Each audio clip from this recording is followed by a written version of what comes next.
semestre. E para finalizar, a gente finaliza lá com a apresentação do seminário, mas essa é a última disciplina, a gente já está na retinha final, quase fechando mais um semestre. Cada dia, um degrau a mais, vocês vão subindo perto ali, dentro da caminhada de vocês, próximo da formação, próximo ali do diploma e da área de atuação de vocês. Pessoal, então hoje a gente inicia uma disciplina, Farmacologia 2. Vocês já tiveram a introdução inicial de Farmacologia 1. Sempre quando abre uma disciplina, às vezes entra um aluno novo, alguém diferente, às vezes para cursar a disciplina. Então, se tiver alguém novo ali, não dei uma olhadinha aqui para ver se tinha alguém diferente, mas meu nome é Paula Camila, tenho formação em farmácia e estou acompanhando vocês nessa jornada aqui neste semestre, tá bom? Pessoal, então a gente inicia dentro de farmacologia. Essa é uma disciplina muito importante para a área da farmácia, porque a gente, de fato, fala sobre medicamentos. Ah, Keiliane, então, chegou nova. Prazer, Keiliane. Pronunciei certo seu nome? Prazer, seja bem-vinda. Qualquer coisa, você pode ir perguntando, pode abrir o microfone, pode perguntar aqui no chat. A gente vai conversando. Tem o nosso grupo, a gente também vai se organizando por lá. E, o pessoal bem interativo, eles se ajudam bastante. Qualquer coisa você vai pontuando lá, a gente vai te auxiliando. Pessoal, acho que eu não cheguei a fazer essa pergunta aqui, mas dentro da área da farmácia, a farmacologia é uma disciplina bem importante porque ela trata pontualmente sobre mecanismos de ação de medicamentos. Então, dentro de química farmacêutica, a gente falou sobre mecanismo de ação, mas estava muito relacionado com o REA, que é essa relação entre a estrutura e a ação do medicamento. Agora, a gente fala realmente sobre patologias e sobre os medicamentos, como eles podem ser usados ou não, quais as opções de mecanismo de ação que há dentro de certas patologias e de medicamentos. Então, há uma disciplina para quem está entrando ali para quem não atua dentro da área da farmácia, tem um pouquinho mais de vivência, A gente sai do ciclo básico e começa a aprofundar em disciplinas mais específicas. Pessoal, não sei se eu já perguntei para vocês, mas algum de vocês já trabalha dentro da área de farmácia? Podem me responder ali no chat. Laboratório, balcão, manipulação, hospital, trabalha, já trabalhou.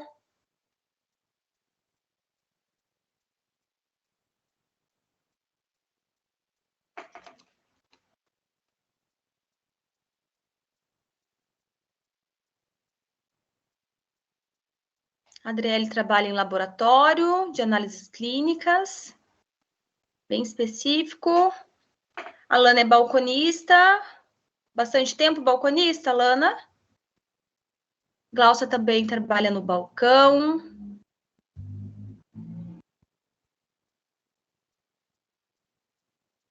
Bernardo já fez estágio na farmacinha do SUS, no farmácia do município.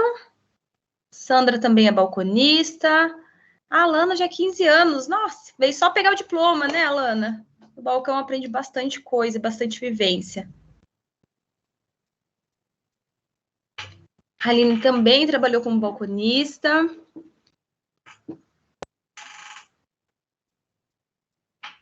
A Keliane fugiu um pouquinho, está na área infantil, agora pulou para farmácia.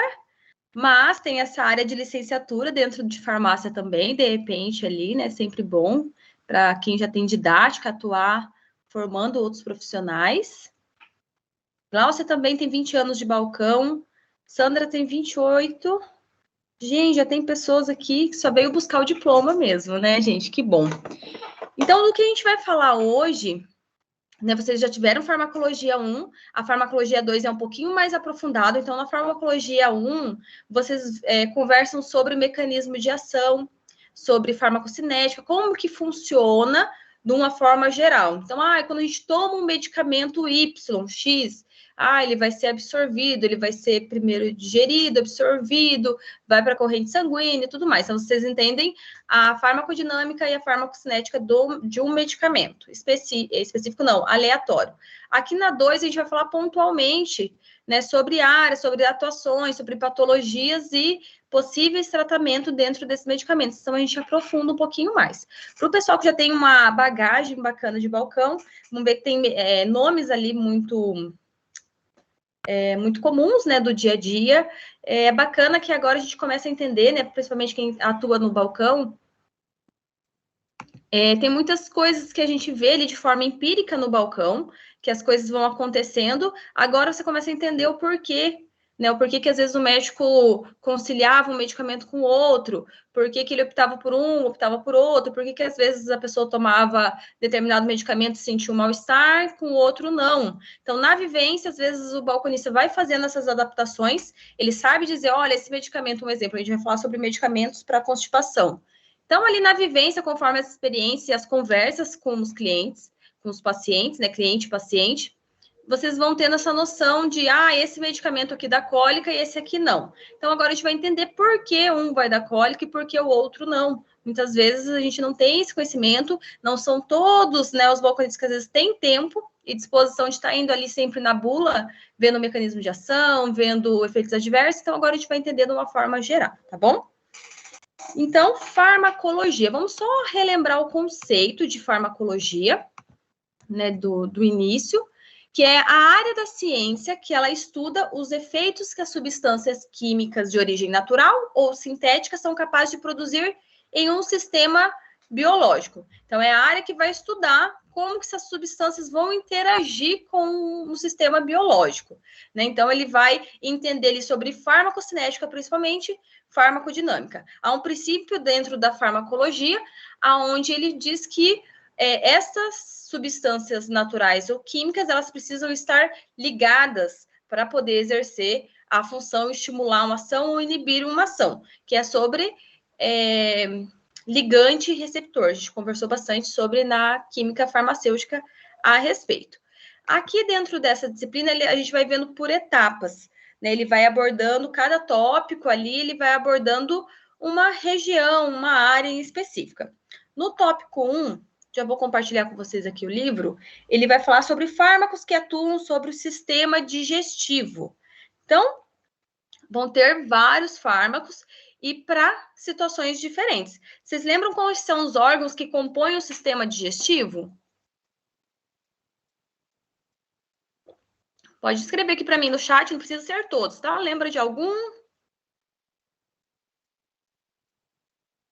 Um responde um, outro responde, a gente vai completando.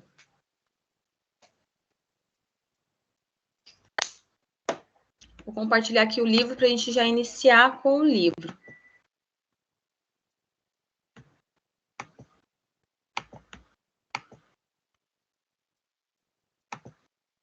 Estou. Então, os órgãos que vão compor o sistema digestivo. A gente vai ter primeiro boca, porque a digestão inicia na boca, né, o processo de mastigação, de laceração do alimento, então a gente faz a quebra dele, esse processo digestivo começa na boca. Muitas enzimas já são liberadas, que já estão atuando no alimento num processo da mastigação.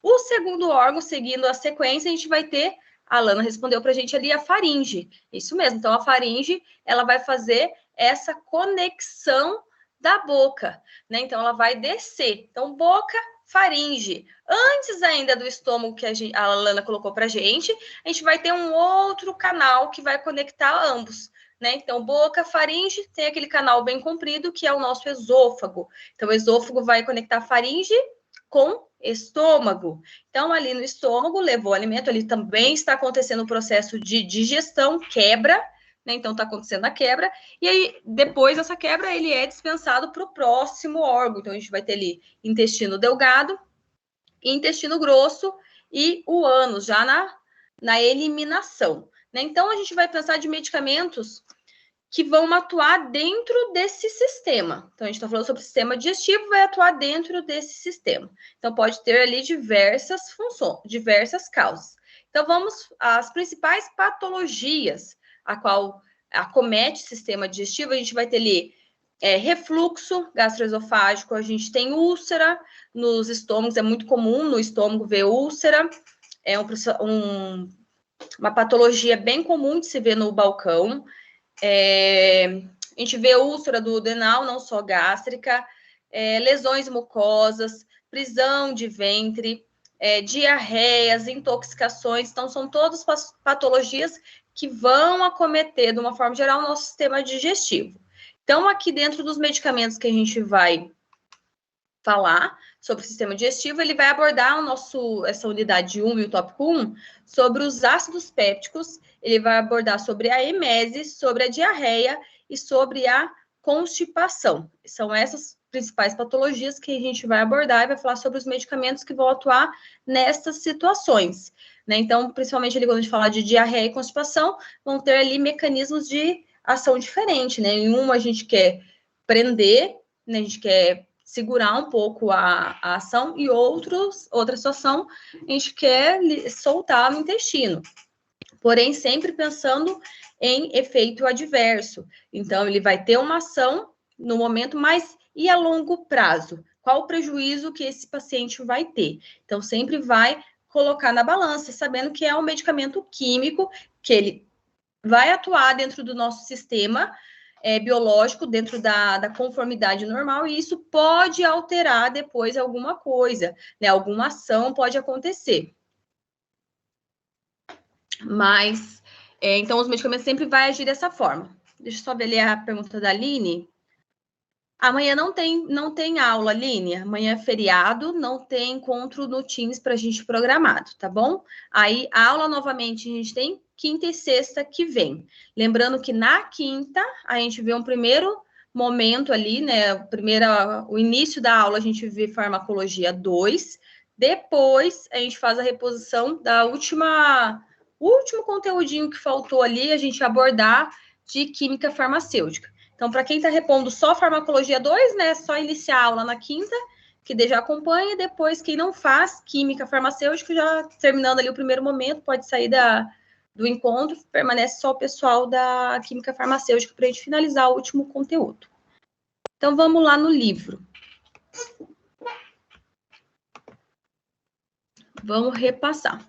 Essa é a parte inicial, gente. A parte tem mais introdução, então é bem tranquilo, tá? Para essa quinta pré-feriado, para um feriado prolongado. Eu sei que às vezes vocês já têm algum plano. Já tem plano aí de descansar, sair, viajar, então nossa aula vai ser bem objetiva. Deixa eu só me achar novamente. Então, a gente estava falando sobre os gastrointestinais, sobre as patologias. E quando a gente pensa inicialmente nessa parte digestiva, a gente tem que lembrar que existem agentes de forma fisiológica, de forma normal, né, acontecendo ali de forma saudável. A gente vai ter, principalmente quando a gente fala de estômago, a gente tem agentes agressores, que eles estão ali para auxiliar nossa digestão, né, mas eles são agentes agressores, e tem os agentes protetores. E isso tudo eles vão atuar, né, ali concomitante dentro da homeostase, um não vai agredir, interferir no outro. Quando surge uma patologia, quando por algum motivo um ou outro não está funcionando da maneira adequada, né? Um ou outro oscilou na sua função e aquilo que era para ser normal, era para ser respaldado, né, saiu do equilíbrio. Então, é aí nessas situações que vamos precisar de uma interferência farmacológica. Então, esses agentes agressores vai ser o quê? Então, a gente tem ali os ácidos, né? O suco gástrico, então ele vai ser um ácido. A gente tem a bile e a gente tem a pepsina. Então, eles vão ser exemplos ali de agentes agressores, que eles vão atuar na quebra, eles são...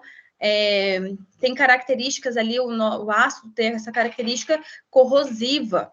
Então, mas dentro da fisiologia, no nosso estômago, ele tem que estar ali o tempo todo. Para isso, a gente já tem os agentes protetores. Então, a gente tem as prostaglandinas, que elas têm diversas funções no nosso organismo. Aqui, na área digestiva, elas atuam como protetoras. A gente tem o muco. Então, no estômago, ele é liberado um muco para revestir o epitélio interno do estômago.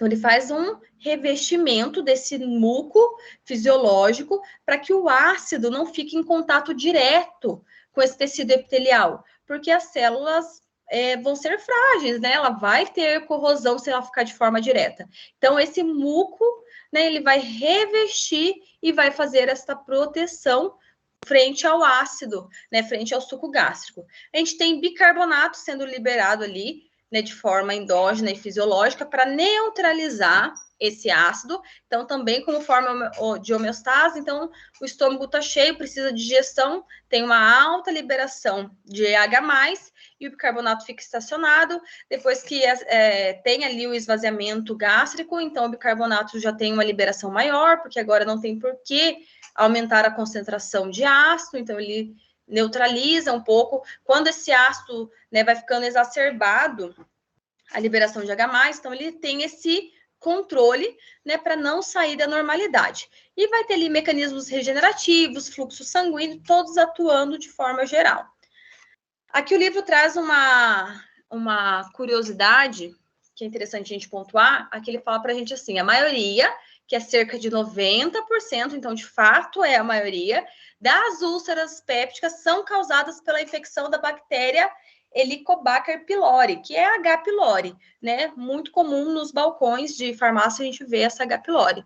Ou são provenientes do uso de anti-inflamatórios não esteroidais, né? O uso ali de anti-inflamatórios de forma indiscriminada, todo tipo de dor, sendo ela inflamatória ou não, a pessoa está usando anti-inflamatório, esses anti-inflamatórios têm essa ação corrosiva, né, no estômago, e eles, a longo prazo, vão prejudicando ali o epitélio, vão prejudicando ali esse muco, e vai gerando úlcera, vai gerando lesão, e vai agravando, né? Vai trazendo transtornos, e a pessoa depois precisa fazer uso de outros medicamentos para acalmar a situação. Dentro desses anti-inflamatórios, a gente vê muito diclofenaco, ibuprofeno, né? O pessoal, principalmente mais de idade, eles tomam com farinha, né? Eles usam para tudo, usam várias vezes por dia, né? E principalmente o pessoal dentro desses senhores de idade trabalharam muito, né? A grande maioria vieram desse momento da sociedade,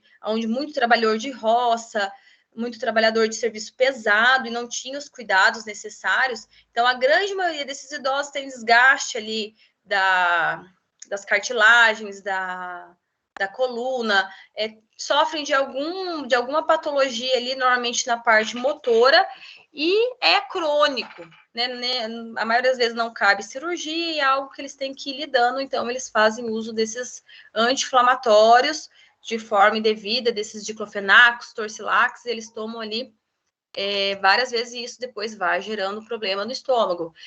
Idosos também tendem a ter essas úlceras por vários medicamentos. Então, às vezes, tomam para pressão, 2, 3 para pressão, 2 para diabetes, mais um da depressão, mais um não sei o que lá, mais 2 vitaminas, nananã, e muito medicamento também vai começar ali a prejudicar o epitélio gástrico interno e pode, então, desenvolver ali úlceras, problemas ali, patologias. Então, vamos lá. Sobre os fármacos disponíveis no tratamento dos distúrbios ácido-pépticos, eles vão ser divididos em 3 classes. Então, a gente está falando ali na parte estomacal. Então, eles vão ser fármacos que reduzem essa acidez gastrointestinal, ou eles vão ser fármacos que estimulam a defesa da mucosa, ou eles vão ser fármacos antimicrobianos. Quando eu vou saber, quando que o médico vai saber qual deles usar?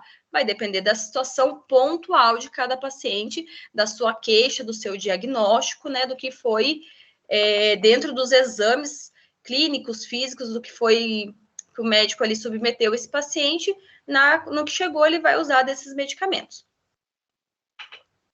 Então, vamos lá. Dentro desses fármacos usados nos distúrbios ácidos gástricos. Então,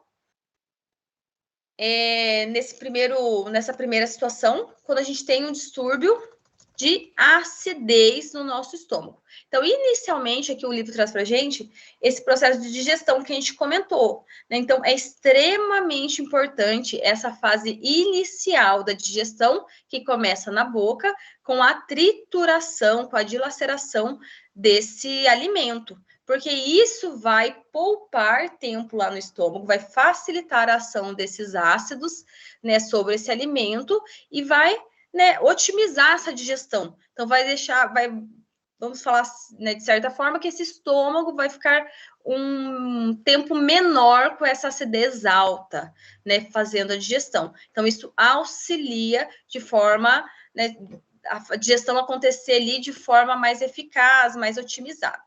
Então, principalmente carne, por exemplo, que é um alimento difícil, né, de digestão, um alimento, né, que precisa ter a quebra, né, dessa proteína, precisa ter a liberação desses aminoácidos para poder ter a absorção. Então, a trituração mecânica é extremamente importante. Então, a partir do momento que engole ali o alimento, ele desce, né, faringe, esôfago, chegou lá no estômago. A gente vai ter a secreção do ácido gástrico no lume estomacal. Então, ele vai começar a ser liberado. Por quê? Pela enzima H+K+adenosina trifosfatase. Quem que é ela? É a nossa bomba de prótons, né? Então, ela é uma bomba de prótons ATPase, ou seja, ela consome energia, né? Então, ela precisa de ATP para ela funcionar. Então, esta bomba, o que ela faz? Ela faz a regulação ali, ela joga potássio para fora e manda íons H+, íons hidrogênio. Qual é a característica do íon H+? Ácido. Então, ele vai deixando meio ácido. Então, essa bomba de prótons é o que vai fazer o nosso estômago ficar ácido. Tem mais algumas fisiologias ali, né? Vai ter o Cl também atuando, mas basicamente, né, é esse adicionar ali de íons H+, que vai tornando esse meio ácido. Então, vão ser 3 os mecanismos que ativam essas enzimas, que ativam essa bomba de prótons. Vão ser ela a histamina, a gastrina e a acetilcolina, esses transmissores, essas enzimas. Então, quando elas se ligam aos seus receptores, ocorre a ativação de sinases, que, por sua vez, promovem a secreção de íons hidrogênio H+, em troca de potássio. Então, tira potássio, H+, para o lume estomacal com gasto de energia e ATP. Então, isso aqui é a fisiologia normal. Fisiologia acontecendo ali com, né, tudo de forma perfeita, tudo claro, né? Então, agora os fármacos precisam atuar. Então, como que eles vão atuar? A gente vai ter fármacos que vão inibir essa bomba de prótons, né, H+K+. Então, eles vão inibir essa bomba buscando o quê? Buscando baixar, né, esse volume de ácido estomacal. Então, de certa forma, vai diminuir a quantidade e vai diminuir a acidez estomacal. Então, aqui, essa classe a gente chama de IBPS. Então, primeiramente, vamos falar sobre esses IBPS, que eles foram introduzidos no fim da década de 1980 e desde então assumiram o protagonismo no tratamento dos distúrbios ácido-pépticos. Atualmente, esses IBPS são os medicamentos mais prescritos devido à considerável eficácia e segurança. Dentre os IBPS, o mais conhecido, com certeza vocês conhecem, é o omeprazol, né? Para quem trabalha dentro no balcão, tenho certeza que vende muito omeprazol. E para quem ainda não tem contato com o balcão, com trabalhar ali na farmácia, trabalhou na farmácia do SUS, provavelmente viu o omeprazol, dispensou o omeprazol. Tem um vô, uma avó, tem um conhecido que usa o omeprazol, né? Então, o omeprazol é um medicamento muito usado. Mas inclui outros medicamentos. Então, tem outros, né? O omeprazol é o precursor, o mais em conta deles, né? O mais de fácil acesso, mas tem outros, né? Lansoprazol, pantoprazol, panto agora, pelo menos na nossa região, tá... o uso dele está bem alto, então normalmente o pessoal do omeprazol está pulando para o panto. Tem o lansoprazol, tem o ESO, o dexlansoprazol, então tem vários outros ali, né? Uns mais eficazes, outros um pouco menos, mas eles vão todos ser medicamentos que o mecanismo de ação deles vai ser inibir essa bomba de prótons. Então, sobre esse mecanismo de ação. Então, os IBPS são fármacos que eles aumentam o pH do suco gástrico devido ao bloqueio da secreção ácida do estômago. Então, eles vão inibir a bomba de prótons. Inibiu, eles vão se ligar e vão inibir que elas atuem, que elas acrescente esse H+. Dessa forma, o que acontece? Esse pH gástrico, ele sobe, porque o que faz ele ter essa característica ácida é os íons H+, os íons de hidrogênio. Então, não tendo, né, eles param essa bomba de prótons, não tendo essa bomba de prótons, você não tem esse suco gastro, ele começa a ter uma característica um pouco mais base, né? Ele não chega a ficar base, mas ele não tem essa característica ácida forte, pH em torno de 2, de 3, né? Então, ele sobe um pouco o pH. Quais são os problemas? Então, aqui em cima ele fala, né, que tem, em 1980, né, esses medicamentos foram introduzidos e a aceitação dele foi imensa, né, tanto pelos médicos quanto pelos pacientes. Efeito colateral praticamente zero, né, apresentados até então, o pessoal não via efeito colateral e tudo mais. Há pouco tempo, tem, deixa eu ver, uns 3, 4 anos, veio lá a informação que o omeprazol, provavelmente vocês viram, não sei se vocês chegaram a ler alguma coisa a respeito, mas que o omeprazol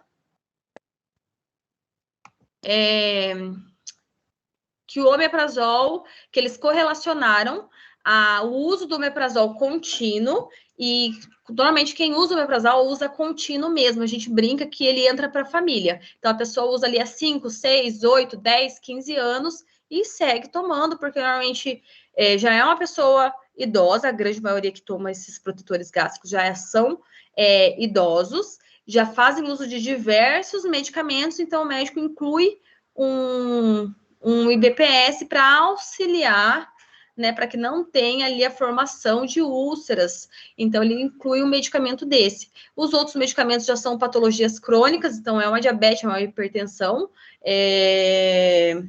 triglicerídeos, colesterol, você alguma patologia crônica a qual a pessoa vai tomar esse medicamento contínuo, então esses medicamentos para o estômago, eles entram e permanecem. Então, eles correlacionaram que o uso do omeprazol estava ligado com doenças degenerativas do sistema nervoso. Então, eles correlacionaram com demência, eles correlacionaram com a alta, né, incidência ali de demência, de Alzheimer. Então, eles começaram a correlacionar o uso. Agora, né, o que eles estão falando a respeito, ainda tem muito estudo a respeito disso. Sei que uma época virou horror, né? O pessoal vinha desesperado com o tal do omeprazol, que não queria tomar mais e estava trocando por outras classes. Mas o que eles viram de grande importância a respeito é que por ter este meio ácido interferido, né? Então jogou ele para um pouco mais base, interferiu diretamente na absorção da vitamina B12, que ela precisa do meio ácido, né? A absorção dela inicia ali no estômago, e o cálcio também, né, precisa do meio mais ácido para absorção. E tanto a B12 quanto o cálcio, eles têm ligação direta com o sistema nervoso central. Então, a B12, ela regula diversas funções neuronais, diversas funções ali no sistema nervoso. Então, hoje em dia, ela já está correlacionada com esquecimento, até mesmo sintomas parecidos de Alzheimer, eles vão ver que às vezes é baixa na vitamina B12. Então, faz a reposição da B12, verifica ali a baixa da B12, faz a reposição da B12 e vê se os sintomas melhoram. Então, esquecimento agudo, confusão mental, tudo isso também é correlacionado com a B12. E o cálcio, ele está totalmente direcionado com o potencial de ação dos neurônios, né? Então, a falta, né, desse mineral e dessa vitamina, eles vão de fato alterar ali funções neuronais. Então, eles já estão vendo que fazendo esta reposição, né, cuidando dessa reposição, os efeitos colaterais conseguem ser controlados e ajustados. A gente tem que saber que tudo está em estudo, tudo está correndo, né? Então, cada momento pode surgir novidades, informações contrapondo outras, mas por hora, né, o que trouxeram, as informações que a gente tem.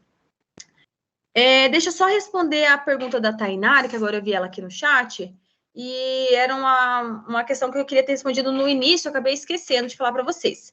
Ela perguntou a respeito da marcar a frequência, a presença, o código, e foi uma questão que, agora eu não lembro a aluna, esqueci o nome dela, mas ela pontuou lá no grupo para a gente, eu fiquei da gente confirmar. Eu confirmei com o Polo, confirmei com a gestão de tutores também, e era uma informação que eu já tinha, então eu vou repassar para vocês, que é de fato da maneira como está. Modalidades presenciais, semipresenciais, eles têm esse código. Então, gera o código, a gente faz o início da aula, lá no meio, próximo do final, ele gera um outro código para finalizar, é o que bate ali a presença e a frequência, e tem ali, você precisa ter uma frequência para você ser aprovado, né? Assim como nas faculdades presenciais, você precisa ali atingir normalmente 75% de presença para você fechar ali a grade. Na modalidade de vocês estão como flex, não precisa, né? Vocês não vinham até então fazendo essa frequência também, não precisava. Iniciou no início desse semestre para a modalidade flex colocar essa presença pelo Leo App, então gera, né, o tutor no início gera um código e tudo mais. Mas é para primeiro módulo e segundo módulo, né? Primeiro e segundo semestre das turmas flex. Vocês já estão no 5º módulo. Então, não contemplou a turma de vocês precisar dessa presença, tá bom? E necessitar de gerar essa presença. Então, de fato, vocês estão isentos, né? Eu confirmei essa informação tanto com o meu polo, tanto com a gestão de tutores, então, ele tranquilizou os nossos corações de que, de fato, não precisa, então tá tudo certo. Talvez esteja aparecendo para vocês ali, porque foi uma atualização que eles colocaram para as turmas flex, mas somente para módulo 1 e 2, né? Para vocês, ainda vocês continuam isentos de ter que marcar a presença e tudo mais. Os nossos encontros, então, eles não geram falta para vocês, tá bom? Vocês têm a modalidade flex, é exatamente por isso, vocês podem fazer o ajuste das disciplinas dentro da realidade de vocês conseguem se organizar. Eu tenho um tempo de manhã, então vocês fazem de manhã, eu tenho tempo à tarde, tempo à noite, tudo mais. Somente esses encontros online, ele tem um dia, né, e um horário para acontecer, onde vocês precisam se organizar, mas, é um dia que eu trabalho, é um dia que eu não posso ir, né, é uma das ferramentas que vocês têm para complementar ali o estudo de vocês, mas caso vocês não possam estar, vocês não são prejudicados por isso em faltas, tá bom? Então, tudo tranquilo por enquanto, tudo segue da forma como tá. Então, eu ainda confirmei, ainda informei que havia um polo ou outro dando essa orientação de que necessitava, mas eles me tranquilizaram que não precisa somente primeiro e segundo semestre do curso, e foi um comunicado que veio para todos nós lá atrás, de primeiro e segundo, né? Eu não tenho nenhuma turma do primeiro e segundo, né? Ano passado eu tinha, mas eles já avançaram, aí vocês também estão no 5º, então não vai necessitar, tá bom? Qualquer novidade a respeito, eu vou informando vocês. O Polo também, se informar alguma coisa diferente, depois vocês me passam, eu repasso para eles, a gente vai conversando. Mas, a princípio, é o que a gente já vinha fazendo mesmo, tá? Joia, gente, vamos dar sequência aqui.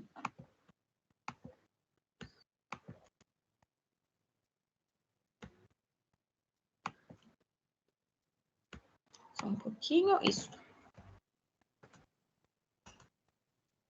Então, aqui é um desenho ilustrando, né, como ele vai fazer esse bloqueio da bomba de prótons. Depois é bacana acompanhar.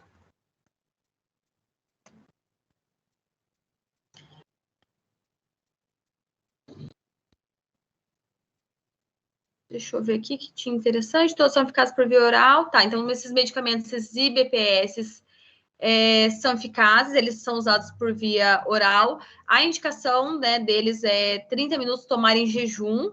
Então, todos eles ali, a indicação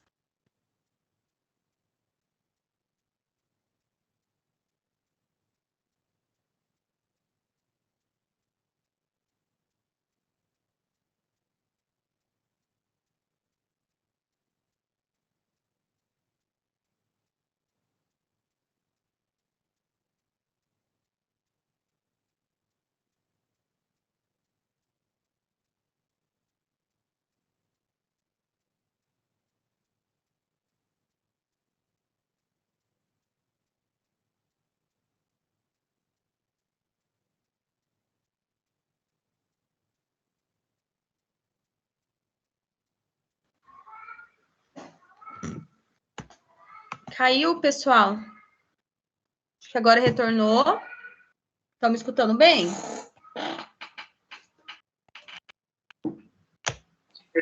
Sim. Joia, gente. Então, vamos lá.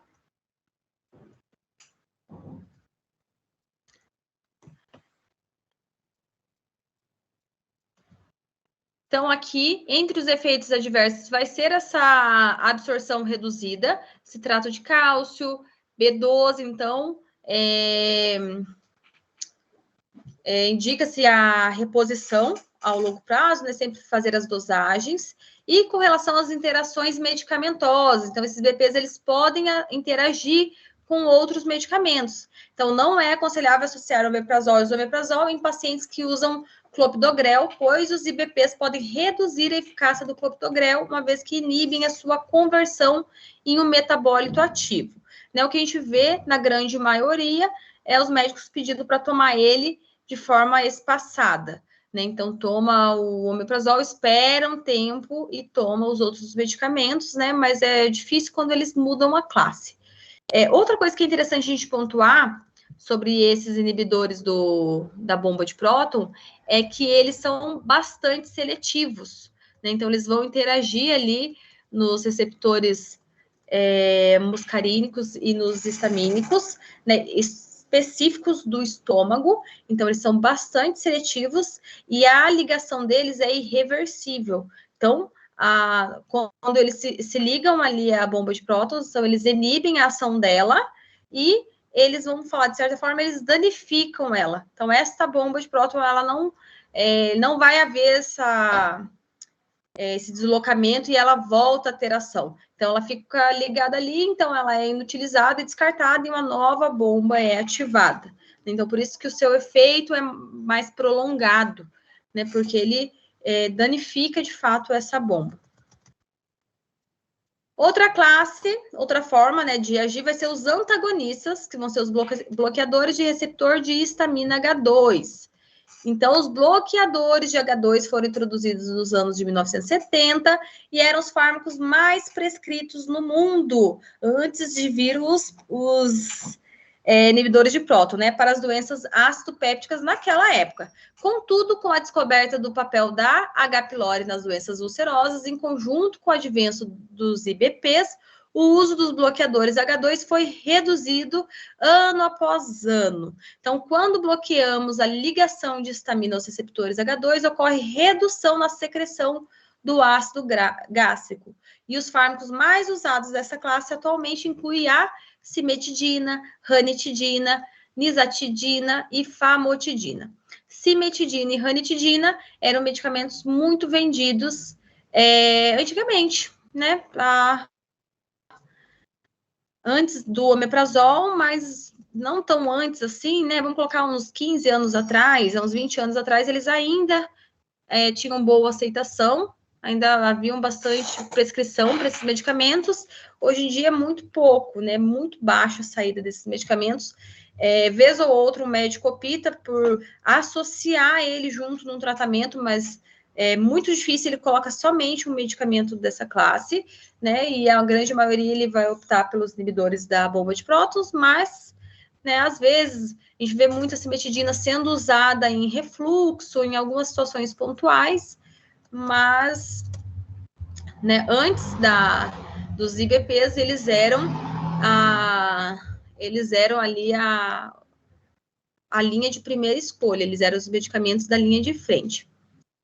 A cimetidina, ela é a pioneira dos bloqueadores H2, né? Mas tem seu uso limitado devido às interações medicamentosas e os efeitos adversos.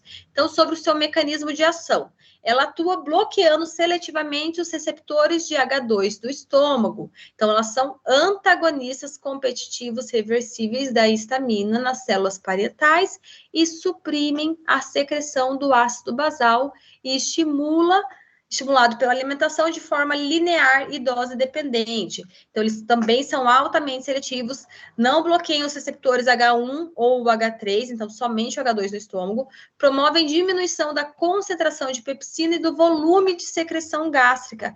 Em doses usuais, todos os bloqueadores H2 inibem até 70% da secreção total.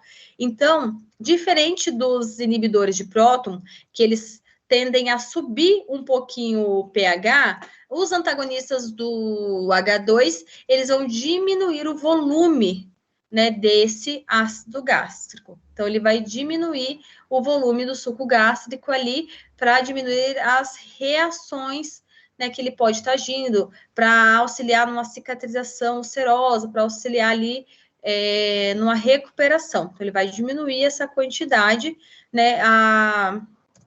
Um dos seus efeitos colaterais é também diminuir ali o esvaziamento gástrico.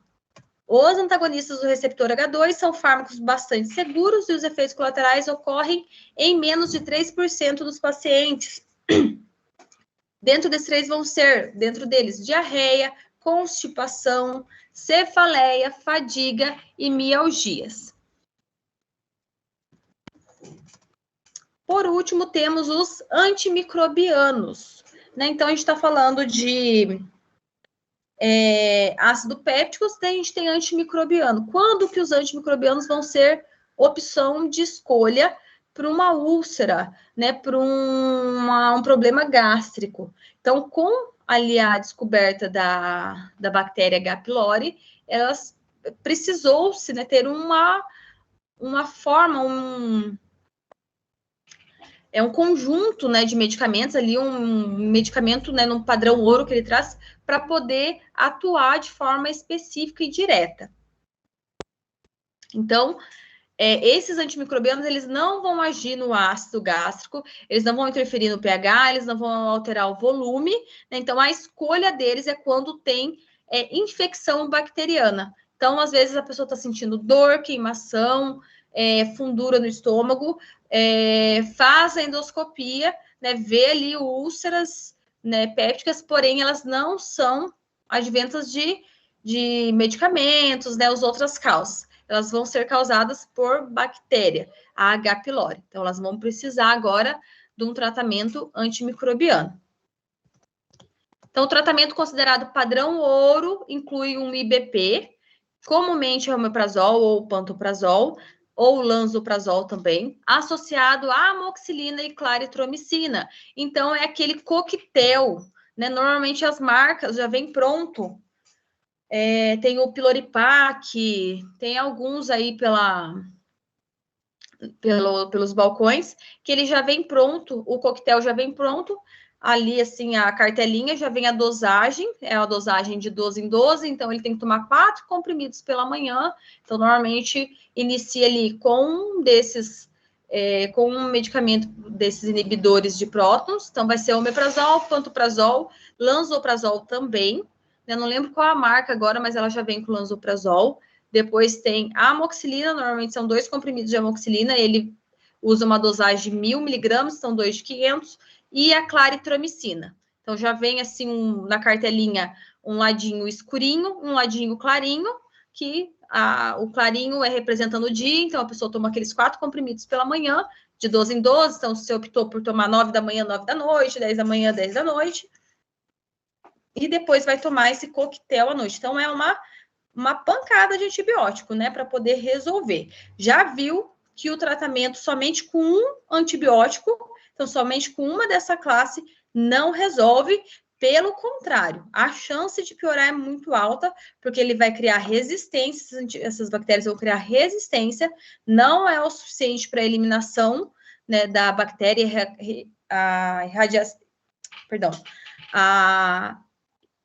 a eliminação total da bactéria, e elas podem vir ali posteriormente. Então, tem uma eliminação dos sintomas, mas depois retorna e vai optar ali, vai ter que tomar esses medicamentos por um tempo maior. A grande maioria, né, dentro de uma infecção ali normal, digamos assim, dentro de uma infecção não tão agravada, mas dentro do comum, 7 dias de tratamento, mas já vi casos do médico dar 21 dias, 30 dias, já vi casos do médico dar 21 dias, descansa 10, mais 21 dias. Então, normalmente, esses são casos que teve episódios recorrentes. Então, melhorou, não tomou, provavelmente, às vezes, não tomou esses medicamentos nos horários corretos, às vezes esqueceu um dia, enfim, a bactéria ficou, alguma coisinha da bactéria ali, e ela retornou, né, de forma com resistência. Então, precisou ali mudar a terapêutica e aumentar os dias de posologia. O grande problema é que são medicamentos fortes, então o estômago já está sensibilizado, já tem úlcera, e daí com os medicamentos, né, esse paciente, a grande maioria relata bastante desconforto durante o uso, dor, fundura no estômago, dificuldade para comer, para se alimentar. Então, dependendo ali do tratamento, às vezes acaba sendo um pouquinho chatinho o tratamento. Ele traz aqui para a gente também, para quem tem alergia, né, às penicilinas, usa-se ali o metronidazol como opção. O metro associado à tetraciclina. Aí vamos ter os análogos da prostaglandina. Então, a prostaglandina, a gente tem que lembrar dela que ela tem uma atuação alta no nosso organismo, mas aqui, quando a gente está falando de estômago, ela tem uma ação protetora. Então, ela é um citoprotetor. Então, a prostaglandina E2 tem esse efeito citoprotetor, ela é produzida ali dentro da mucosa gástrica e ela é responsável pela estimulação de secreção de muco e bicarbonato. Além disso, inibe a secreção de ácido.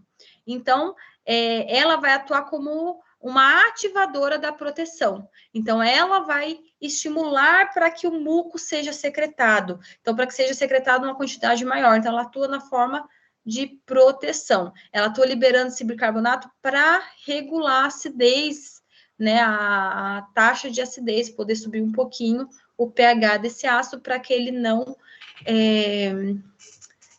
tem ali uma concentração muito corrosiva e não interfira ali no tecido epitelial de revestimento interno do estômago.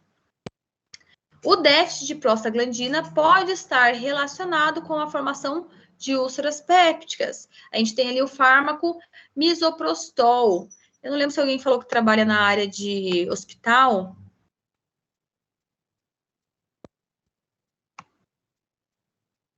Eu não lembro se alguém falou. O Bernardo está perguntando dos antagonistas bloqueadores de histamina 2 são do grupo de fármacos que reduz a acidez ou estimulam a defesa. Eles reduzem. Então, eles não são os citoprotetores. Eles atuam reduzindo a acidez. Nesse caso do antagonista de histamina 2, ele atua diminuindo o volume do ácido gástrico. Então, ele diminui volume, né? Ele não chega a interferir na acidez.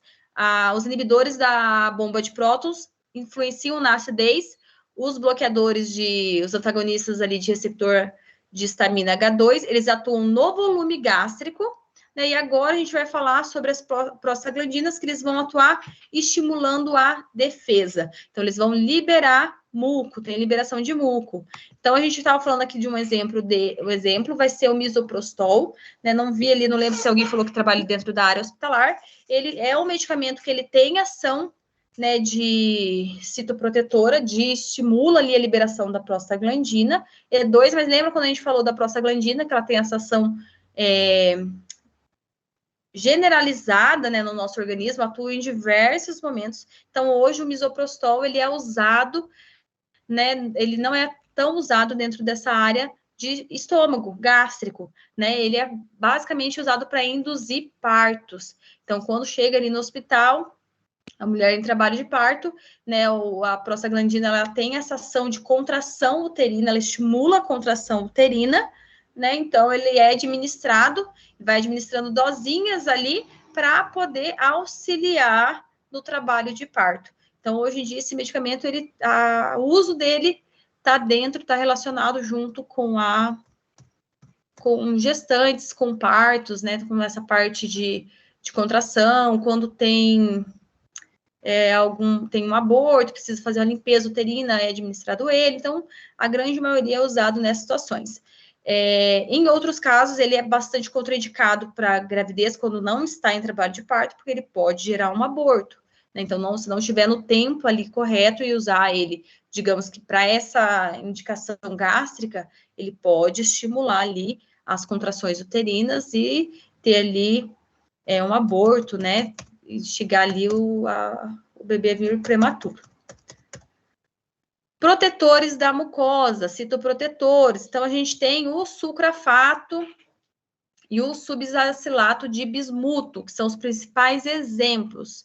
São fármacos que aumentam os efeitos citoprotetores da mucosa, reduzem a inflamação e contribuem para a cicatrização de úlceras.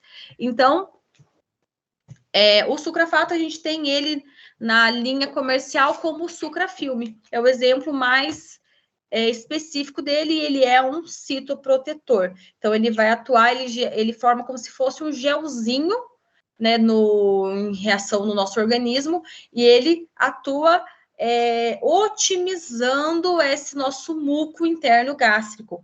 Então, já tem o nosso muco, ele ainda faz ainda mais um revestimento, protegendo, né, as paredes do estômago, né, o tecido epitelial, e não deixando esse suco gástrico corroer, ser corrosivo, ou se já tiver ali alguma úlcera, como faz essa proteção, permite com que ela cicatrize. O que acontece muitas vezes é que abre uma feridinha, né, e ela precisa de um tempo para cicatrizar, para sarar, mas como o ácido está todo dia ali em contato, corroendo, machucando, né, ela não tem um tempo de descanso para que possa ver a cicatrização. Então, esses medicamentos, né, administrados por um tempo, auxilia ali fazendo uma proteção, e o próprio organismo consegue, às vezes, fazer já essa cicatrização, né, não tem esse contato com o ácido, ele consegue cicatrizar, consegue resolver ali. O que é interessante também a gente falar é que o sucrafato, ele é ativado em pH ácido, né? Então, se tiver usando ele, às vezes o médico dá ele e usar um bicarbonato, um antiácido de alguma forma, né? Um eno. Então, tá tomando um eno e o sucrafato. Ele não vai ter ação, porque ele precisa... esse gelzinho é uma reação química que é ativada no estômago junto com o ácido. Então, teve ali o contato com o ácido, gera o gelzinho. Se usou antes algum antiácido, né? Então, tomou ali um gastrol, né? Um eno, algum desses medicamentos antiácidos, vai interferir na ação desse sucrafato, desse citoprotetor. Vamos ter ali os antiácidos, né? O nome é bem intuitivo. Então, esses medicamentos, eles vêm para auxiliar nos sintomas, né? Eles não têm ação, né, para auxiliar nessa cicatrização. A ação dele é muito rápida, né, e muito local, e eles não têm ação para auxiliar na cicatrização. Mas, como o nome diz, eles são antiácidos, então eles são medicamentos com característica base, eles conseguem neutralizar, né, esse ácido estomacal, aliviando os sintomas. Então, tá ali com desconforto, com a dor, toma um eno, que ele tem característica base, ele dá uma neutralizada ali no ácido e tem aquela melhora bem rápida, né? Tomou, já sente aquela melhora e alivia as dores, só o problema é que ele não entra como tratamento. É importante a gente pontuar que ele não é um tratamento, ele é um medicamento paliativo para o sintoma. Você toma, melhora, a partir do momento que o efeito do medicamento passou, os sintomas podem retornar, se não for resolvido a base, né, do problema. Mas, no geral, tira o desconforto, ganha um tempo, às vezes a pessoa está na rua com algum mal-estar, então ele toma esse medicamento para auxiliar, né, até chegar na casa, até, né, tomar outras medidas, até ter outras medidas. Né? Entre as reações relacionadas ao antiácido, o que pode acontecer às vezes é um efeito rebote a ele, que conforme você usa o medicamento antiácido, você torna o pH ali mais base, às vezes ele sobe bastante esse pH, e como uma resposta dentro da homeostase do nosso organismo, o organismo entende que o estômago está base, ele sabe que o estômago ele tem ali dentro da colinha dele, que o estômago tem que estar ácido, e ele às vezes gera uma produção exacerbada de ácido, logo na sequência. Então, gera aquela produção de ácido para poder neutralizar esse base, né? Esse momento base. Então, às vezes, após o efeito de um eno, pode ser que o efeito rebote seja ter mais desconforto do que havia antes, né? Vai muito da situação, né? Se for um efeito generalizado, vai muito da situação,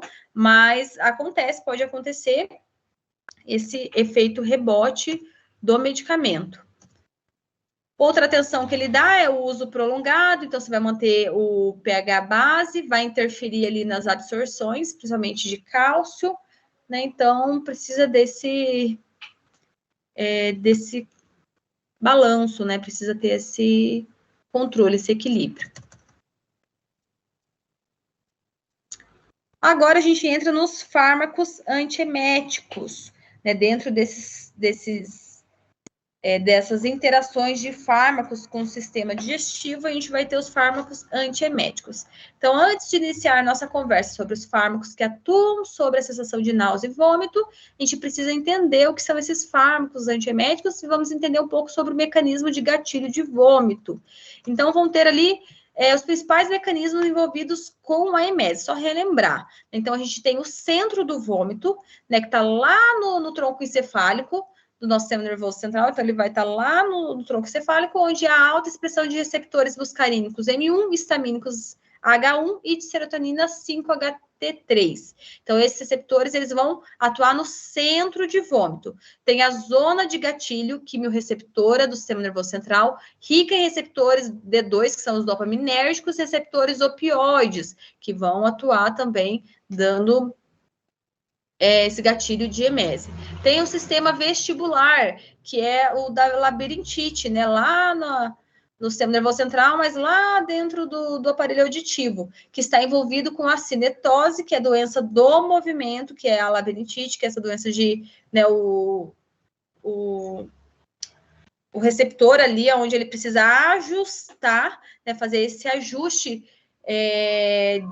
do som, do local, da sensação, da onde está vindo, né, de localização, ele por algum motivo ele está perturbado, né, ou há uma infecção ali no labirinto, né, alguma infecção bacteriana ou não, e isso vai gerar todo esse desequilíbrio no sistema vestibular. Então, como o organismo não consegue, ele, de uma forma geral, ele está parado, mas ele entende que ele está em movimento e ele precisa fazer agora o ajuste das imagens, né? Vamos falar de uma forma, tentar exemplificar, né? Um exemplo. Quando a gente está em pé, a gente vê as imagens, né? A gente vê o que a gente está vendo ali. Vamos pensar que vocês estão sentados numa sala, vocês estão sentados olhando para o outro sofá. Então, se você vira de lado, essa imagem não fica virada, né? O olho, ele adapta essa imagem, você continua vendo ele da mesma forma. Se você abaixa a cabeça e vê ela de ponta cabeça, você não vai ver o sofá de ponta cabeça, né? Os nossos sensores ópticos, eles vão ajustar essa imagem para que você veja ali a imagem da forma correta. Então, esse sensor está ajustando isso o tempo todo. Então, conforme muda ali a nossa posição, ele vai ajustando a imagem, ele faz esse ajuste, né? Então, isso é uma adaptação que o nosso sistema nervoso, ele faz o tempo todo, né? Por ser uma máquina perfeita, ele faz o tempo todo, a gente nem percebe. Vamos colocar como exemplo um celular. Então, a gente está filmando alguma imagem e você começa a tremer a mão. Você treme ali a mão. Quando você vai ver a imagem, você não consegue ver nada, porque desfocou tudo. Porque esse sistema de foco da câmera, do mecanismo, por melhor que seja o celular, ele tem ali um delay, né? Ele demora um tempo. Já o nosso sistema de foco, né, executado pelo nosso sistema nervoso central, ele é rápido. Então, você faz, né, você muda a imagem, mas ele vai acompanhando. Quando há esse desequilíbrio do sistema vestibular, a gente está parado, mas ele entende que ele ainda precisa estar ajustando a imagem. Então, normalmente, as pessoas que estão ali, passando ali pelo processo de crise dentro da labirintite, o olho, se você reparar, ele está normalmente, às vezes, fibrilandinho, tremendinho, porque o sistema nervoso central, ele entende que está tendo que ajustar a imagem. Com isso, dá essa sensação de enjoo, né? Então, fica comprometida essa sensação de o sistema nervoso central entende que ela está em balanço o tempo todo e isso compromete, né? Correlaciona diretamente, ativa esse gatilho, né? Do vômito.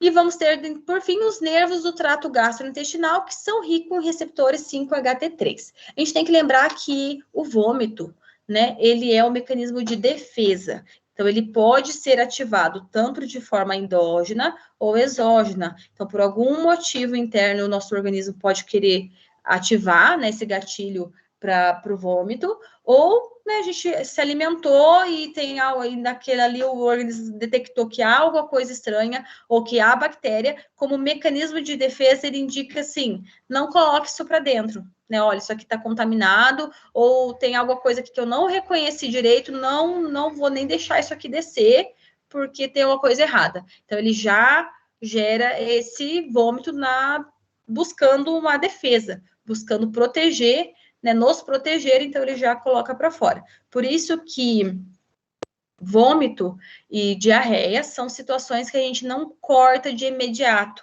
né? O médico não faz esse corte e também nas farmácias não é feito o corte, né, normalmente de imediato, a não ser que seja severo, permanente, há mais de 2 dias ali, né, com essa situação, né, nesse agravo, então opta-se em cortar, porque daí já vai ter prejuízos em hidratação, né, tá perdendo minerais, tá perdendo líquido, aí tá perdendo aí, então, agora já vitaminas, perca de peso, aí sim, opta-se por cortar, mas no primeiro momento respeita-se essa reação de autodefesa, essa reação protetiva do organismo.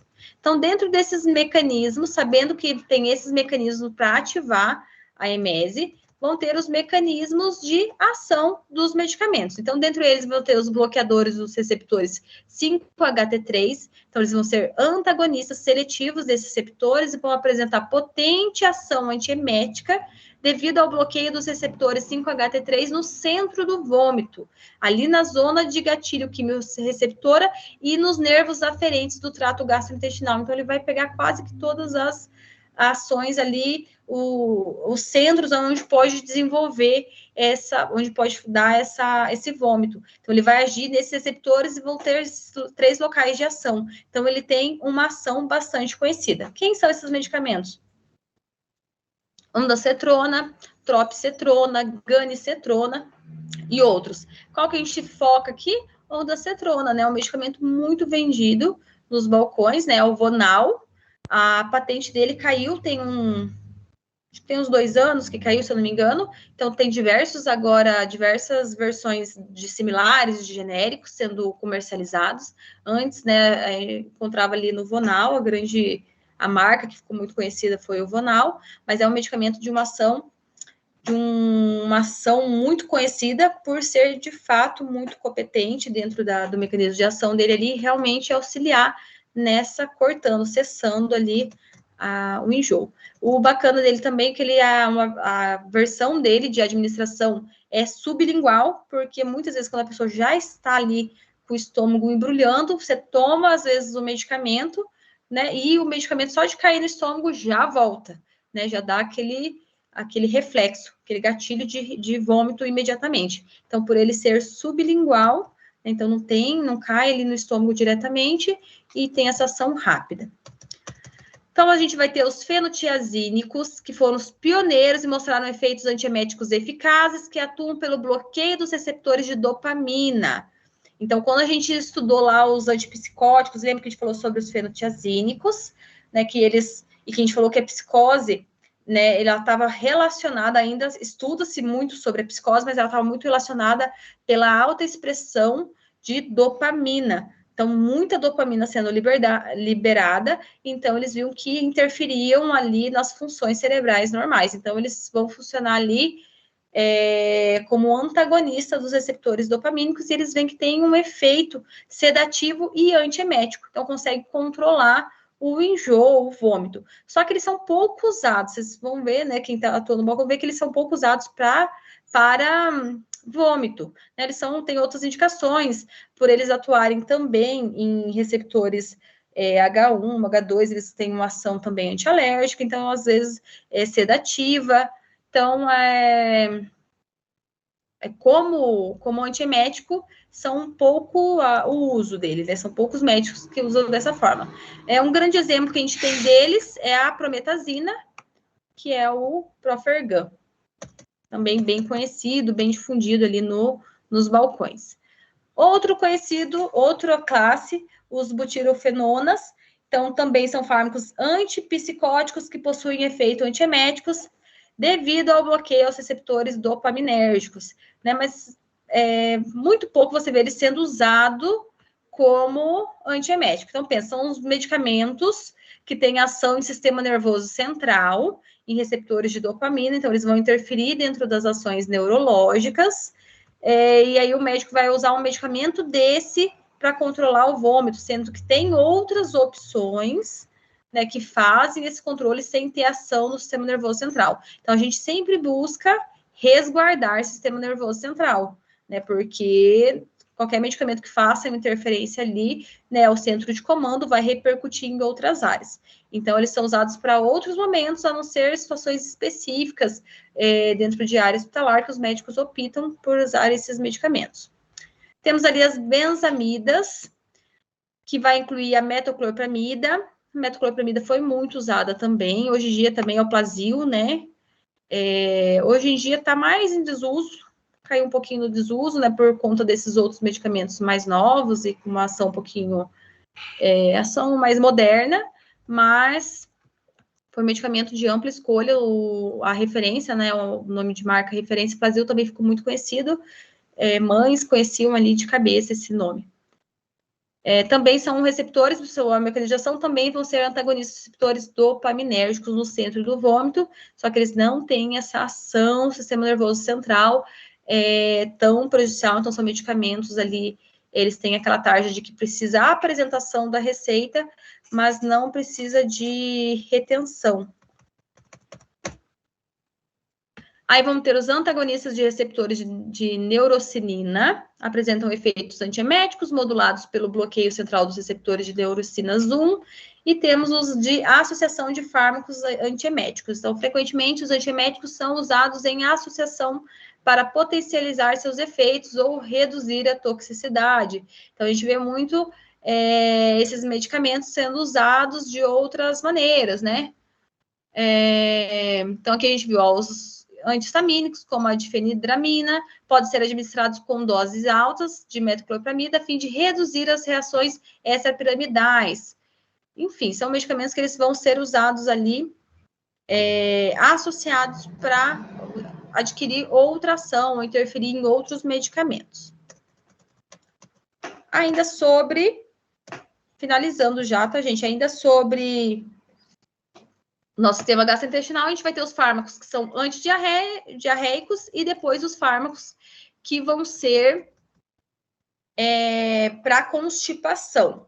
Então, os antidiarreicos, então, vão ter diversas causas que podem levar a diarreia, incluindo doenças subjacentes, infecção, toxina, intoxicação, ansiedade, né? Tem diversas causas. Então, conforme a causa, né, busca ali descobrir a causa para você, então, escolher, você não, né, o médico, escolher a terapia medicamentosa.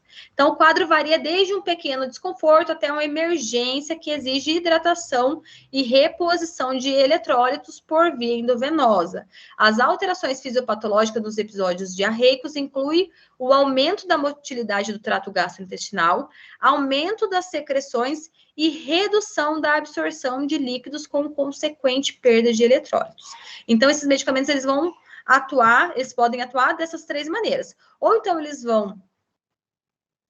Perdão, a reação da diarreia, elas podem ser dessas três maneiras. Então, os medicamentos, eles podem atuar interferindo em uma dessas reações. Então, pode ser que a motilidade do trato gastrointestinal esteja muito ativo, né? A síndrome do intestino irritado, normalmente está relacionado com ansiedade, com preocupação do sistema nervoso, de certa forma. Então, você pode dar medicamentos que vai diminuir essa motilidade, trato gastrointestinal, você consegue controlar essa diarreia. Às vezes, está tendo ali um problema, está absorvendo muito líquido, né, no intestino grosso, está tendo uma absorção alta de líquido, e isso está fazendo com que as fezes ficam líquidas, né, e de fácil eliminação. Qual que é o grande problema nisso? Perde ali desidratação, perca de eletrólitos essenciais. Então, precisa fazer um ajuste, né? Ou aumento de secreção e redução da absorção. Enfim. Então, dentro desses fármacos, a gente vai ter, pensando nessas três situações, a gente vai ter o ajuste do equilíbrio hidroeletrólito, terapia com antimicrobianos em caso de infecções e uso de antidiarreicos. Falando da diarreia, lembrando sempre do vômito também, né? No caso de vômito, não se corta de imediato, né, pensando nessa resposta de proteção do organismo, pensando que pode ser uma resposta protetiva, então nunca é cortado, nunca se entra com intervenção dentro da conduta clínica médica, ele nunca entra com intervenção direta, né, a não ser ali que relate dentro da anamnese que já faz um dia, já faz 2 dias, tá severo, né? Iniciou hoje pela manhã, mas já tá indo, né, de a cada 10 minutos, já tá indo no banheiro, então já há um quadro de desidratação, né? Então, o que havia ali para eliminar, provavelmente o organismo já eliminou e agora já dá para entrar, já há um desequilíbrio, já dá para entrar com medicamentos para tentar cortar, né? Mas, no geral, deixa o organismo fazer essa limpeza para aí, então, depois cortar. Então, os fármacos antidiarreicos são usados com segurança em pacientes com diarreia aguda, mas não devem ser usados a pacientes febris. Por quê? Porque vai ter infecção bacteriana, né? Então, se você segurar ali essa infecção, né, a infecção bacteriana está ali proliferando, se está em caso febril. Então, se você segurar ali, vai piorar, vai gerar uma infecção generalizada, pode agravar muito a situação. Então, vai entrar ali com antibióticos e outra terapia farmacológica.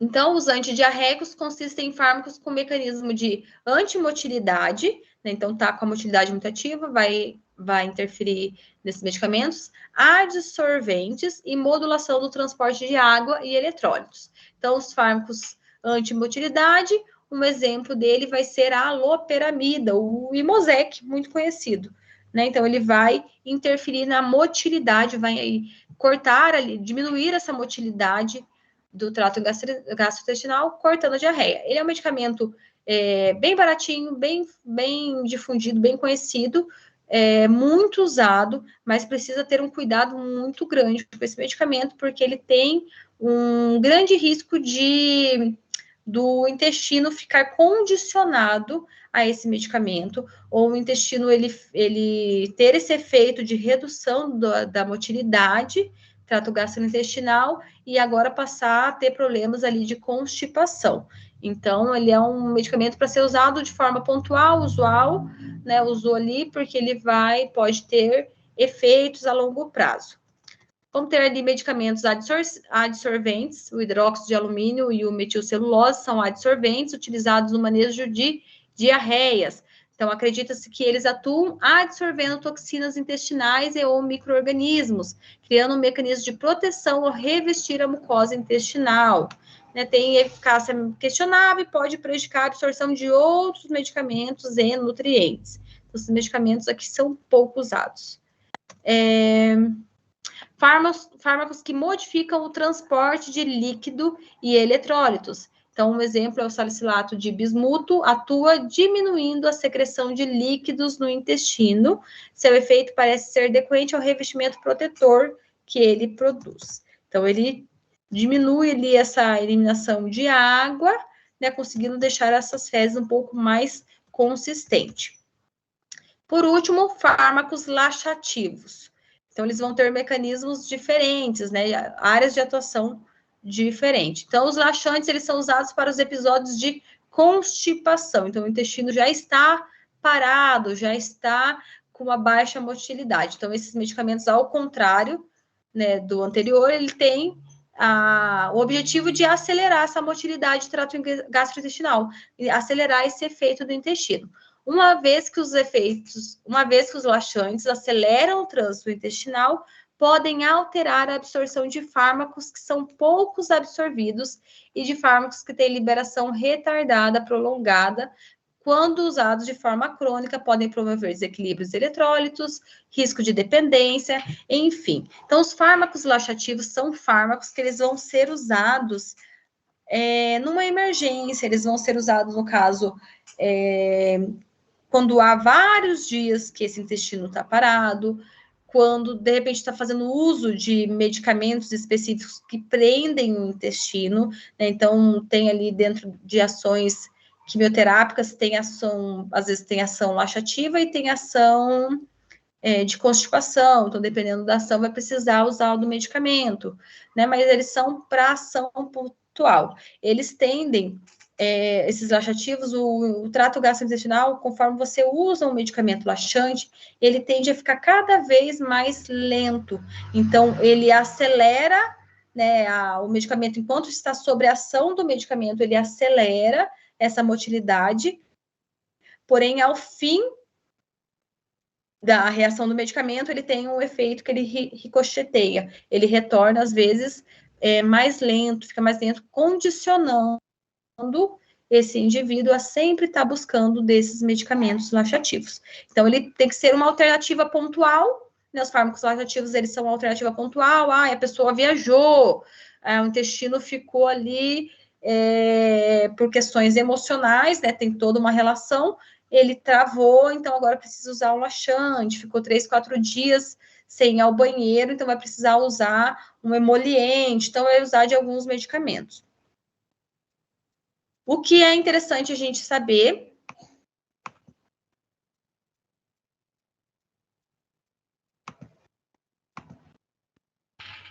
o que é interessante a gente saber sobre esses laxativos, que eles vão ter ação irritantes e estimulantes, né? Então, vão estimular e outros vão irritar a mucosa, né? Sendo pela mecanização, ele vai ter essa atuação. Temos também, aqui isso, agentes laxantes que eles vão funcionar como lubrificantes, tem agentes laxativos que eles vão funcionar como amolecedores de fezes. Então, isso tudo vai depender, formadores de volume, vai depender da conversa ali. Muitos desses laxantes aqui, eles são MIPs, então são medicamentos, a grande maioria deles, o Sene não é, né? Ele é tarjado, mas o Bisacodyl, ele é liberado, então são MIPs, são medicamentos que os farmacêuticos podem indicar. Então, a pessoa chegou ali no balcão, são medicamentos que ele entram dentro da gama que o medicamento pode fazer o farmacêutico pode fazer essa intervenção, pode indicar, né, pode solucionar esse problema, a pessoa não precisa ir para um posto de saúde. O que você precisa saber de primeiro momento, né?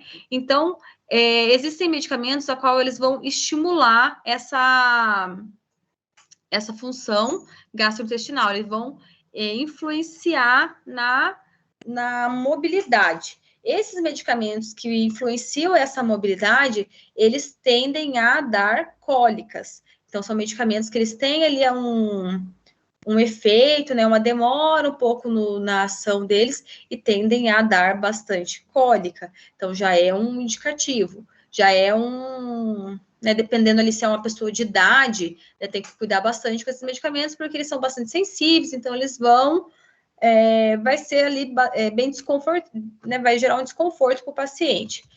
Existem não, né, uma forma também de atuar, um exemplo, a pessoa está 5 dias sem ir ao banheiro, então você dá você fazer essa indicação do medicamento que vai aumentar essa mobilidade, muitas vezes não vai resolver, porque essa fezes já está ressecada, né? Já foi reabsorvida essa água diversas vezes, como ela está ali parada, ela vai sendo reabsorvida e essa fezes agora está ressecada. Então, muitas vezes vocês veem, às vezes, vindo na receita médica, um Bisacodyl, né, que ele vai influenciar nessa mobilidade do intestino, junto com um lubrificante, com um laxativo lubrificante, né? Então, um grande exemplo de um laxativo lubrificante é o óleo mineral. Então, o óleo mineral, né, como o nome já diz, óleo, ele é bem gorduroso. Então, é como se ele deixasse ali um sabãozinho por dentro do intestino. Então, ele facilita, né, nessa caminho que a fezes precisa percorrer para ser eliminado. Então, ajuda bastante para essas fezes endurecidas, para quando já está assim 3, 4 dias sem ir ao banheiro, essas fezes já vai estar mais endurecida e vai ter dor, né, ali no defecar e vai ter dificuldade também para defecar. Então, normalmente eles associam um laxativo lubrificante junto com o que vai auxiliar na motilidade do intestino. Aí tem, às vezes, dependendo da situação, vai ver que não tem volume, então, dependendo da dieta desse paciente, ele tem um consumo muito baixo de frutas, de vegetais, de fibras, então não forma bolo fecal, demora muito para formar esse bolo fecal consistente, para que tenha essa evacuação, né, facilitada, para que o intestino possa trabalhar da maneira adequada. Então, às vezes, tem ali medicamentos à base de fibras, a qual auxilia nessa formação do bolo fecal e consegue auxiliar esse paciente, né, no dia a dia. Então, tem esses medicamentos, assim, à base de fibra, eles não tendem a gerar essa dependência, né? Então, às vezes, a pessoa mesmo alterando a alimentação, né, no dia a dia, o consumo, já consegue auxiliar, já consegue resolver essa situação, mas tem ali para ser comprado, né, administrado esse medicamento que vai auxiliar e não tem não tem efeito, né, tanto efeito colateral. Vão ter outros medicamentos que vão ter essa ação emoliente, então eles vão amolecer as fezes, também pensando em quem está ali, pacientes que estão há vários dias, né, com esse intestino parado, então precisa, né, de um medicamento ali para ajudar a amolecer essas fezes, para facilitar na hora de defecar, para não machucar, não agredir a parede, né? E o grande problema de pessoas que são constipadas, conforme elas forçam muito, elas vão gerando microlesões, né, nas paredes ali internas do ânus ou do finalzinho ali do intestino, então vai gerando essas microlesões, né? Fora o aparecimento de hemorroide devido à força, à pressão, né? Pode ter o aparecimento de hemorroide, então esses medicamentos são uma opção, né? Então, esses medicamentos a gente tem que pensar também que os laxativos, eles também vão ser, de certa forma, eles vão resolver uma situação pontual, mas precisa ser identificado qual a causa, né, dessa constipação. Qual é a causa? É a falta de água, né? Então, as fezes estão ficando ressecadas, é a falta de consumo de fibras, enfim, tentar identificar a causa para poder resolver e usar dessas estratégias medicamentosas somente em situações pontuais. Aqui, tá. Esse aqui é interessante também de falar, os laxativos salinos e osmóticos. Então, aqui a gente tem um exemplo, citrato de magnésio, hidróxido de magnésio e o fosfato de sódio formam ânions e cátions que são mais absorvíveis. Isso retém água no intestino por osmose, o que promove distensão intestinal e aumento da mobilidade. Então, a gente tem ali no hidróxido de magnésio, não sei se vocês já viram aquele leite Philips, né, bem conhecido. Agora a Eno também tem essa versão, né, acho que tem outras marcas que tem também, que tem o hidróxido de magnésio. Então, esse hidróxido de magnésio, ele é usado também ali como um antiácido, né, para a parte do estômago, para a parte gástrica, né, uma colherzinha, normalmente ele vem lá, uma colherzinha, né, pequena ali, para problemas gástricos, queimação, azia, desconforto, usa ele, e 2 colheres ou uma colher bem cheia de sopa para quando está com o intestino preso, para ação intestinal. Então, no intestino ele vai ter, né, no estômago, ele vai ter essa ação de neutralizar pH, e no intestino ele vai ter essa ação de absorver, aumentar essa absorção de água. Então, ele puxa essa água, né, para as fezes, para tentar, dessa forma, aumentar a mobilidade intestinal. Ele vem na indicação dele ali para que seja tomado bastante água junto para poder fazer essa eliminação, né? Então, de certa forma, ele não condiciona, né? Eles são um pouco mais seguros, Um outro exemplo desses laxantes salinos é a lactulose, né? Que é um disacarídeo que também atua como laxante osmótico. Então, ela também vai ter, também vai puxar ali a água. Então, a metabolização é metabolizada pela flora intestinal em ácidos láticos, fórmico e acético, os quais aumentam a pressão osmótica, causando acúmulo de líquidos, distensão do intestino, amolecimento das fezes e defecação. A gente vê muito a lactulose sendo usado como opção para crianças. Esses laxativos, eles não têm indicação pediátrica, somente quando o médico eles direcionam, né? Mas a lactulose é um medicamentinho que normalmente você vê dentro das opções pediátricas quando precisa, porque ele vai ter uma ação, né, um pouco mais fisiológica, mais física. Então, ele vai absorver a água, vai agir dentro da pressão osmótica, vai ter esse amolecimento diretamente das fezes, não vai interferir nas ações diretamente do intestino, né? Ele vai influenciar no intestino, mas de forma secundária. Então, acaba sendo um pouco mais seguro, né, para administração em crianças. E aqui a gente finaliza o tópico 1. A gente finaliza toda essa primeira parte desses medicamentos que estão tendo ação no sistema digestivo, né? Então, a farmacologia deles de forma geral. A Juliana colocou ali para a gente, cloridato de andocetrona na apresentação injetável, também é utilizado para náuseas pós-operatório e quimioterapia também, por ser bastante eficaz, é usado na área hospitalar, né, dentro do hospital, na forma injetável. Pessoal, deu para acompanhar bem? Como que foi? Deu para entender? Acharam difícil esse primeiro momento?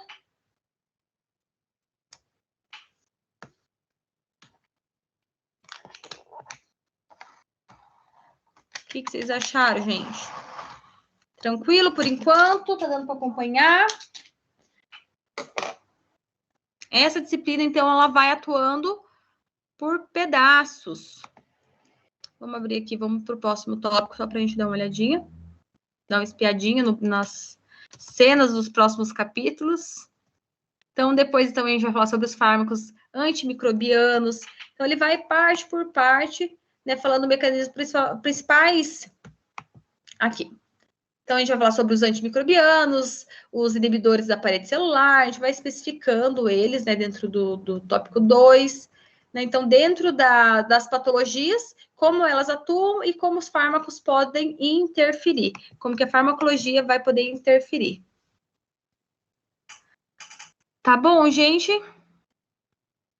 Ah, que bom, Bernardo. Pode ir, Aline. O que ele disse? Acho que eu não queria falar nada, não.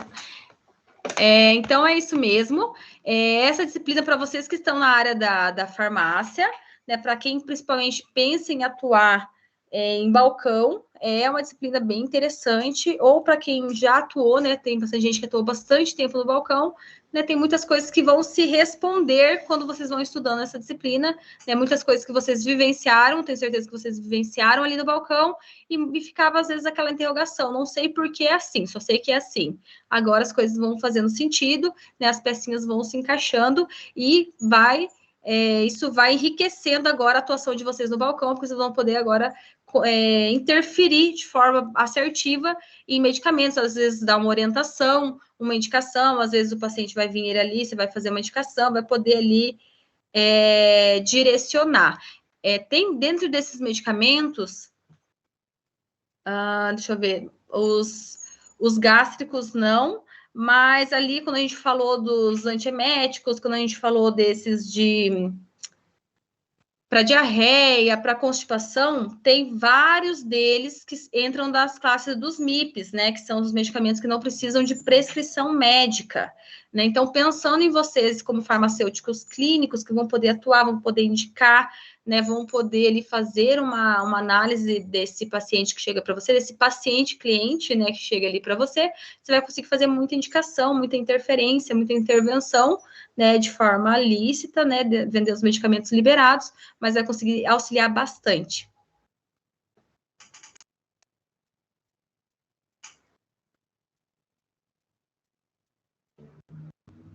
Ai, que bom, Aline, fico feliz que deu para agregar dentro do conhecimento de vocês, né? Eu vi que vocês já têm bastante bagagem, isso é ótimo, então só faltava ali, só falta o diploma, né? Porque quem fica ali tem bastante tem bastante a prática, que é o principal, agora só falta completar, vai dar tudo certo.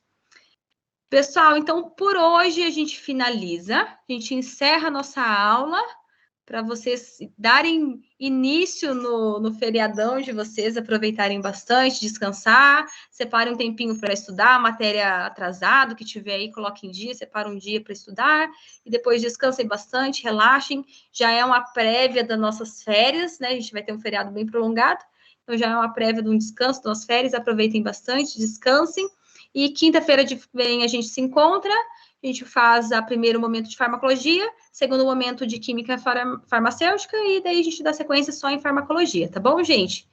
Pessoal, uma boa noite, um bom descanso. um bom feriado, com um bom final de semana, né? Aproveitem bastante e até semana que vem.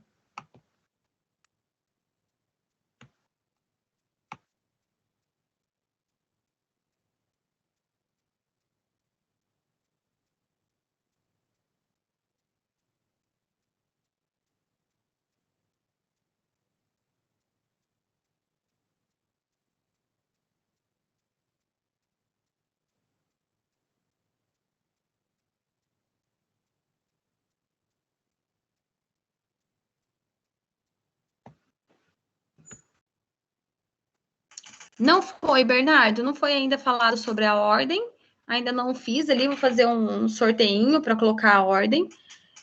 Vou fazer esse cronograma para a gente já se organizar, né? Já se não me engano, é dia 6 de dezembro, a gente tem uns 15 dias ainda, uns 15, 20 dias, mas vou ver se nesse feriado eu organizo isso, foi bom você me lembrar, e já deixo certo também se a gente vai fazer em um dia de apresentação ou se fazemos em 2 dias de apresentação.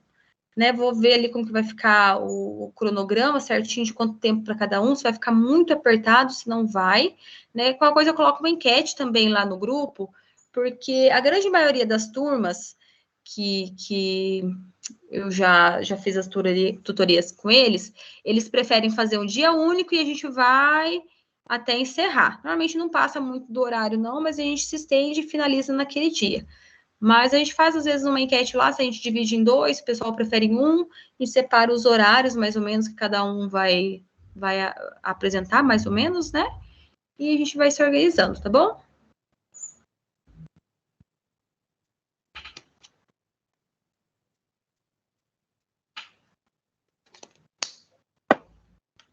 Boa noite, Bernardo. Bom descanso.